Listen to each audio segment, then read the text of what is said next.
welcome everybody to our webinar today, Diversity in Public Sector Recruitment from Data to Strategy. I want to thank you all for joining us. We've got an exciting and data-packed webinar today. My name is William, and I work on the marketing team here at NEOGOV, and I help build the content for today's webinar.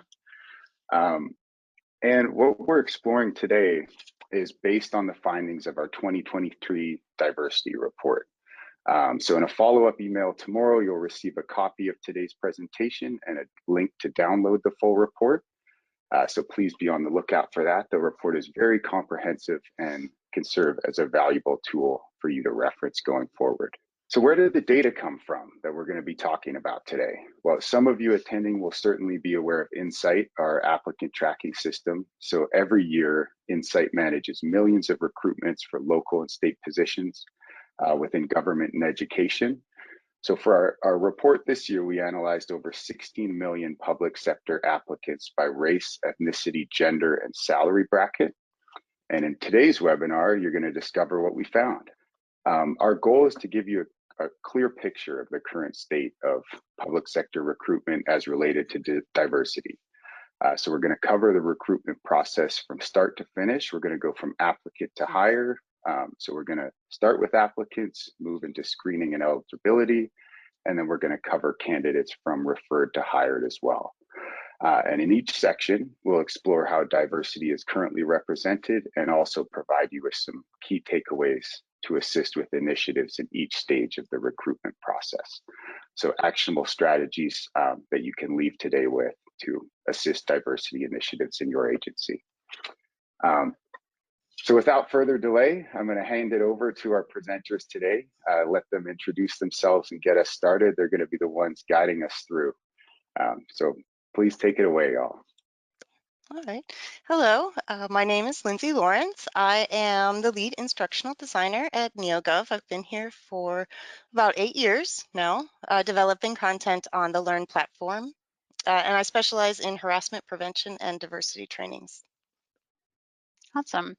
And my name's Kimberly Wall. I'm the senior sales engineer here with NEOGOV. I've been with the company for about 2.5 years, but I am no stranger to public sector HR. I actually served for 12 years with a county agency here in North Carolina, where I was the system administrator for Insight, Onboard, Perform, and Learn. So looking forward to taking some of my real life experience as well as experiences that we have in talking to some of our folks here as well and presenting you with some options for moving forward. So with that being said, the first area that we're going to be heading into is going to be that applicant representation. So this first graphic that we're going to put in front of you is inclusive of recruitment strategies to benefit your organization in a variety of ways. You're going to be able to reach a broader talent pool of unique skills, perspectives, and experiences. As you build a stronger employer brand that helps you to stand out to top talent and be that employer of choice. To get a clear picture of racial and ethical representation, we compared public sector applicants with U.S. workforce census data. Most groups are represented equally with 2 notable exceptions. So we're going to see here that when it comes to Black candidates, they're going to account for about 26% of the applications that are coming in, which is nearly twice that census representation of 14%. While we look at the white candidates, we've got 45% of those applications represented, but significantly lower numbers when we take a look at that census representation. Lindsay, if you're anything like me, I like looking at a graph rather than looking at words. So it's something as easy as we can see where that kind of imbalance may be. During my time in public sector HR, and with the majority of the agencies I talk with now, the volume of application information really can kind of vary by category. I certainly remember I could post an office job for 3 days and get 200 candidates, easy. Whereas if I posted one of our senior leadership positions, I'd be lucky to get 10 applications in 60 or 90 days, often resulting in having to hire an outside vendor to come in and assist us with that recruitment to find the people that met those skills or had the experiences that we were looking for. when we dig in a little bit deeper into these job categories and do some comparison here, these job categories represent areas of high and low applicant representation by each group. This can significantly impact the interest levels, but also potential areas where candidates aren't really being reached. So again, looking at the visual of what we have here, we can see the categories based on each ethnicity where there was high and low representation. You may see some that are kind of mirror images of each other, but it's certainly not status quo across the board. So with that being said, Lindsay, what are some of those kind of key takeaways when we think about that applicant side of the process? Well, looking at this, we are seeing that as a whole, diversity is pretty well represented in the public sector applicants. But this also is information that you need to look at locally and in your own community. So if you notice that you're not reaching diverse candidates in certain job categories, as you said, you can get a lot of applicants in one area and not in another area. So if you find yourself turning to outside recruiting efforts to fill these specialized positions, you can try applying some of these tips. Try building some relationships with other organizations that reach more of your targeted audience or those that you're trying to bring into the application process who otherwise wouldn't know about these openings. These organizations, they send out all these memos and letters and announcements that can alert members of job openings that they wouldn't have known about. And you can also consider local groups or colleges, as well as historically minority-based colleges and universities. That really helps with that outreach and getting the representation even into your community if you don't really have that there. And also, it's really important to go through your job descriptions and look at the language. Your wording can attract or repel talent, whether or not they even realize what they're reading or seeing. And some of this sense comes through must-have requirements, which we'll be talking about a little bit later. But also making sure that you have diverse input to make sure that everyone is looking at biases that could appear on racial, gender, age, socioeconomic status regarding what qualifications are actually important for a job. Yeah, absolutely. That first bullet, it made me think about networking, right? Sometimes it's about expanding that network, outside of where it may be now. But if I try to relate this back to how NEOGOV can help our customers and our prospects, the first thing that pops into my mind is diversity health. So within diversity health, this is where our system is actually going to allow you to have some visibility into your candidates. One, we can tell you, are you getting enough candidates to be able to actually find somebody to hire, but also to, do you have a diverse enough candidate pool? So if you have any strategic initiatives or any requirements around the breakdown of your applicant pool, you're going to be able to outline those and set those up. So with like little red and green flags, we're going to show you whether you've met those thresholds. Now, with that being said, I'd love to ask our folks on the call here a quick little poll question. So I know that was just a high level scratch the surface kind of teaser about diversity health, but how familiar are you actually with diversity health? Are we using it regularly? Have you heard about it, but we're not really using it? Didn't even know that it was an option. Or if you're one of our prospects on the line, it's great to know that you've got this as an option if, looking towards utilizing the NEOGOV product. Wow, 61% of you on the call didn't even know that this was an option that you had available to you. For those of you that are system administrators, you can head over into NEOGOV community and just type in diversity health, and we've got a user guide right there that can help walk you through some of those questions. You can certainly reach out if you have any additional questions there. But let's keep on moving here and move into that next stage of screening and eligibility. So we've got the applications now. What's next? Let's start by looking at, kind of that big picture here. Ultimately, this is the demographic breakdown of all qualified candidates, meaning that they meet the minimum qualifications and could reasonably be considered for the position. Now, ideally, if there were no biases or barriers to sway the decision-making process, this should also be reflective in the demographic breakdown of the hired candidates. But when you compare qualified candidates to those who are ultimately hired for positions, what we're seeing is that Black candidates are the only group that are over-indexed in qualified candidates, but they're under-indexed in hires. So again, that kind of teal bar is outweighing the gold one here. So digging in a little bit deeper for you here, looking at the qualified candidates in the job categories can also tell us two additional things: what job applicants are interested in, and where some of the groups might be facing barriers due to those minimum qualifications. So we've highlighted some of these for you in yellow here. So as you can see here, Black candidates and white candidates are represented in the same categories, but in opposite ways. Black candidates are underrepresented in the life, physical, and social sciences. If we take a look at our Hispanic applicants, they're underrepresented in management positions. And despite only representing 6% of our qualified applicants in the public sector, our Asian candidates actually represent 20% of our healthcare practitioner category.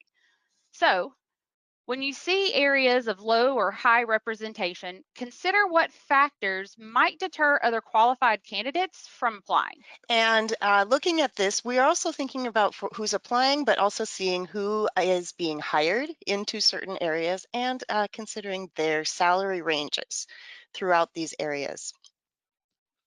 So to look at how qualified candidates are represented across the salary ranges once hired, we examined different categories. So now we're taking different subsets of the data and looking at those.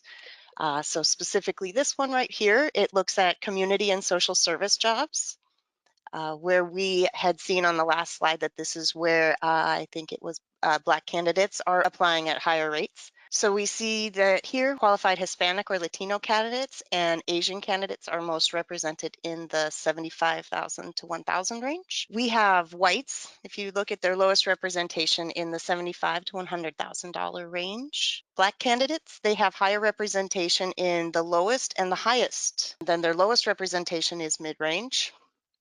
And then looking at Hispanic, Latino, and Asian, they have highest representation in the $75,000 to $100,000 range. Okay, let's take a look in another category. So when we look at office and admin jobs, we see some different trends. So each different job is going to bring in different pieces of information for you. So please take a look at all of these. This one right here with office and admin jobs, we see some different trends, most notably as salaries increase, the representation of qualified Asian candidates increases. And in an opposite trend, we see that as salaries increase, the representation of qualified Black candidates decreases. So some takeaways from this general section. Remember that in a completely unbiased and equal society, these numbers would be relatively consistent across demographics. But as we're seeing, they are not. So we have to consider ways to make unfair expectations that do not make sure that unfair expectations are not impacting who is considered a qualified applicant. So some really important ways to do this. We speak on this a lot. Reevaluate minimum qualifications. Often restrictive minimum qualifications can unintentionally sideline qualified candidates and deter them from applying in the first place. Now remember though that this is not about lowering the bar. The important thing here is that you're trying to accurately measure what is really needed to do the job and communicate that clearly. Overly strict qualifications can cause you to overlook really great candidates. Also with that, what determines a minimum qualification? So it's important to really talk with others and find different ways that you can identify a person's experience. So instead of steadfast education requirements, approach hiring by looking for certain certifications or skills and different ways that people can attain that. A combination will lessen that gap. Yeah, and Lindsay, there are certainly different combinations of education and experience that all of the HR folks on the call are having to kind of keep track of to meet that. But the product is going to be able to help support you in doing some of that. For those of you that are familiar with auto screening, instead of having to remember all those combinations of education and experience, ask those questions and allow the system to do that first look for you. But at the end of the day, it all comes down to data-driven decisions, right? So that's where our analytics and reporting piece is going to help you. So where are candidates DQing or disqualifying out in the recruitments? It's going to be visualized for you as a part of that analytics and reporting module provided to all of our customers utilizing our applicant tracking system. Agencies are able to see a graphic by self-reported gender, ethnicity, veteran status, age, and or disability. You're going to be able to define what those options are to meet your needs in your community as well as your strategic plan. But you're also going to be able to multi-layer those filters. So for example, maybe, Lindsay, we want to look at the breakdown by ethnicity, but for just those folks that have claimed veterans preference, it's just a quick flip of a drop-down menu, and not only is the data table, but that graphic's going to update for you so that you can dig in where you need to. You know, the way that it's visualized for you is candidates who have applied to the job for your organization in that selected date range are considered for calculating the percentages and the distribution. Again, I love colors, so there's pretty little bar charts breaking down each step and stage under each gender or ethnicity, making it very easy to understand, but not having to lean into IT to help you make those data-driven decisions or view things based on EEO categories, whether that's EEO1 or EEO4. We've got your back because we are public sector. Now let's look at the next step when we go from referred to hired, and this is when we have our qualified candidates going to the managers to look at for ultimately being interviewed and hired. We show the percentage of qualified applicants in each demographic, so we'll take a look at the overall hiring rates at this moment.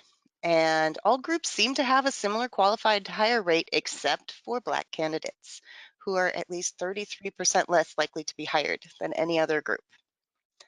So this is something that really sticks out, and it shows areas of bias and areas of concern. They are still facing a significant drop-off throughout the recruitment process because this involves the candidates who have started but haven't made it through the hiring process. Based on similar findings in 2020, NEOGOV set out to eliminate this drop-off by creating tools such as the option of PII blinding. Referred candidates, these are the candidates who are referred on to managers, and at this point we are applying PII blinding, where it takes the personally identifiable information and blocks that from being seen. It conceals elements like candidate names, where they've gone to school, ages. And so let's take a look at what we are seeing once we have implemented this. Not everybody has the PII blinding. This is an option that you have and you can turn on. And so we have analyzed just under 1 million applicants from 64 local, state, and governing bodies that turned on PII blinding. This is between March of 2020 and December of 2022. And this is what we found. So first, you'll notice that there is an overall increase across the board. So the dark line right here represents projected hiring without PII blinding, and the lighter bar represents the actual hiring rate with the PII blinding. So what you notice, one, is that changes in the job openings, the hiring increases across the board. First off, we did account for this with the changes in job openings, the total number of applicants. That accounts for some of the differences, but after the data is adjusted to account for these, we see that Black females benefited the most from PII blinding, or once PII blinding was turned on, and Black males also benefited in this. Now, while other areas showed increases in applicants being hired, this did not increase the chances of a referred candidate being hired. The overall comparison, when you compare all of these, we see that PII blinding has decreased the unequal drop-off of Black applicants. However, the data does show that they are still being hired at a rate of 8% compared to 13% for other demographics.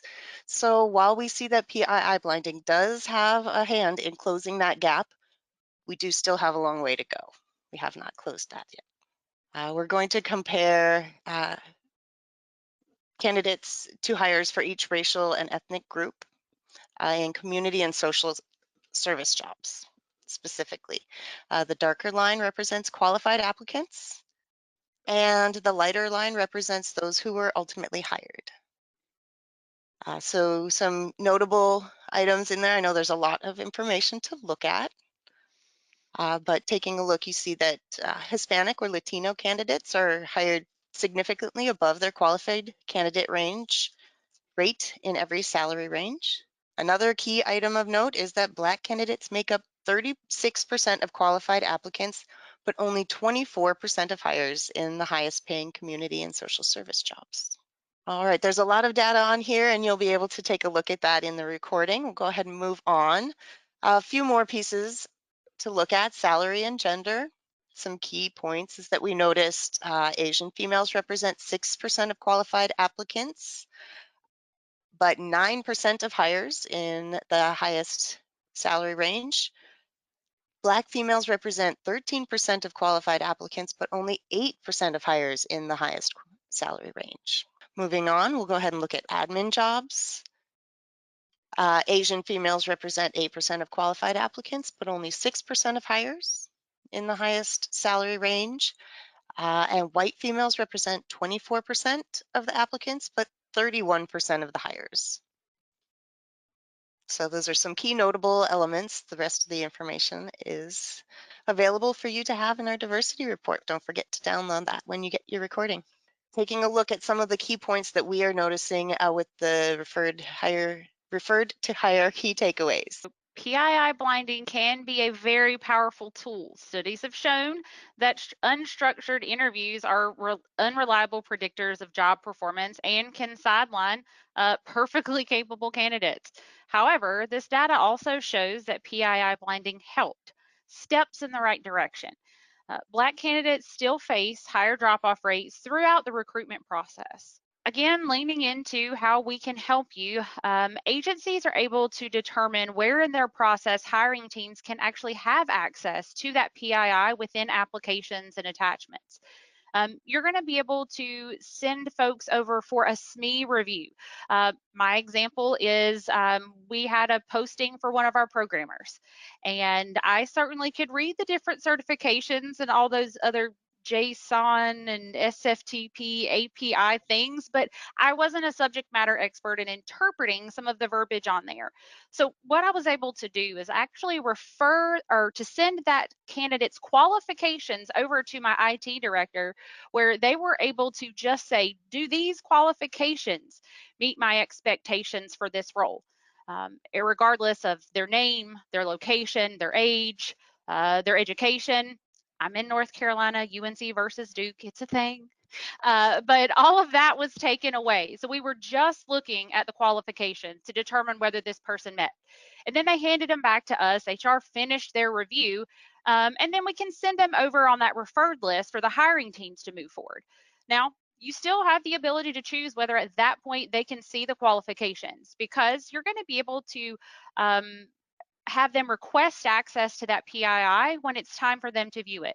If they are doing any additional kind of first looks and just bringing in the first 10 of those 50, they can keep that PII blinded until they're in that interviewed step, and they need to be able to address them by name. So this is really going to help cut back on that unintentional bias that may be there, and ensure that we are having those kind of equitable practices and opportunities for all of the candidates that we have kind of within our recruitment process. Where do we go from here, Lindsay? Well, let's think about just some of the key takeaways from the report in general. First, when hiring for a job in your agency, the talent pool should reflect the community your agency serves. If recruitment data is not similar, there is some opportunity for potential unconscious bias being present. So by using the tools such as PII blinding, rating matrices, get rid of those paper interview packets, ensure that our folks are asking the same questions to everybody. This unconscious bias can be eliminated and potentially support more diverse hires. Secondly, unconscious bias or unintentional and key ways to avoid them are providing employees with training, especially our hiring teams. These trainings can provide them with tools to lead to powerful results. Lastly, an internal reflection. This can be on our job description verbiage, as Lindsay mentioned earlier, could be just taking a look at our recruitment process or that interview panel composition. These examples are where our audits can be done on, let's say, some type of rolling cycle to ensure that we're aware of what's happening throughout those recruitments and ensuring the goals that we have created around recruitment are being achieved. So, if there is one thing I know, it's that everything's changing. So in order to see these changes in our applicant pools as they advance through our processes, we will need to audit what's happening so that we know what we're doing. So with that being said, Lindsay, let's give our audience a little bit of homework. Fabulous. I love being the one to assign the homework. Thank you so much. Just overall, it's a great idea to take some of the keys that you've learned and go through your entire process. So what are you going to do in each step of this process to make sure that qualified applicants are not dropping off?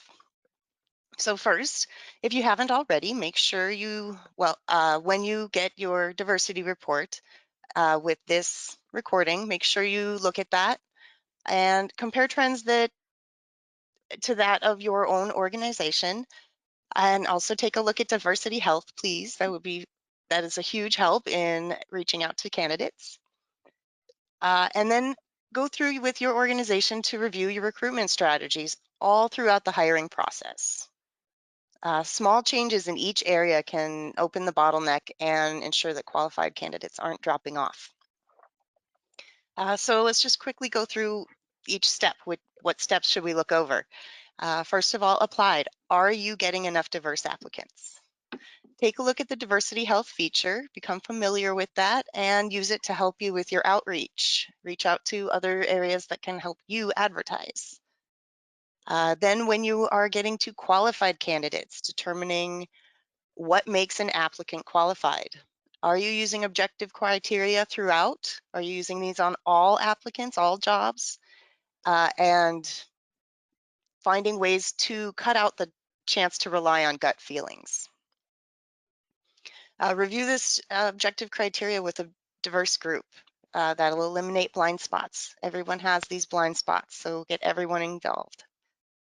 Then referring. When they're referred, what criteria do you use to take qualified candidates and send them to the hiring manager? So similar to that, do you have objective criteria that is similar across the board? Interviewed.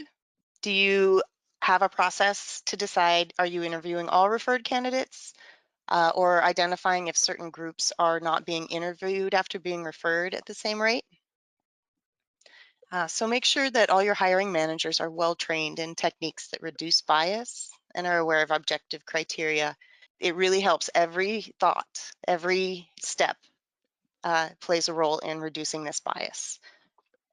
And then the next step offered are any groups facing drop off in this area. And then, of course, when people are hired, thinking about diversity at the end doesn't end at the hiring stage. So this mindset needs to follow into the workplace and throughout our work days. So into the orientation and onboarding process. So also consider in this process, how does your organization do this to ensure that everyone is consciously making strides and treat everyone equally? Also remember, this is an ongoing process. Our communities are changing, everyone's needs and values are always changing. So what brings in a range of candidates may be changing. So keep in touch with your community and your workforce, what plays into a great workforce. I'll go ahead and now turn it to Will to close us out. Right, great. Excuse me. Well, I want to thank you both. Kim, thank you very much. Lindsay, thank you very much for sharing your expertise, your valuable insights today. And to our audience, I know we're covering a ton of ground here. So there's a lot more data included in the report, a lot more you can dig into and explore. So I'd really encourage you to do that. In addition to that, tomorrow when you receive your copy of the slide deck and the recording of this presentation, these are some resources that are worth exploring. So these are some articles and examples of successful bias training, and also articles that delve into building a diverse workforce and examples different agencies have used that have been successful. So well worth checking out and diving into as well when you get the copy of the entire presentation tomorrow. So we want to thank you all very much for joining us today. I know that was a lot to cover, a lot to consume, and we set a pretty strong pace there. So please dive into the report when you get it tomorrow.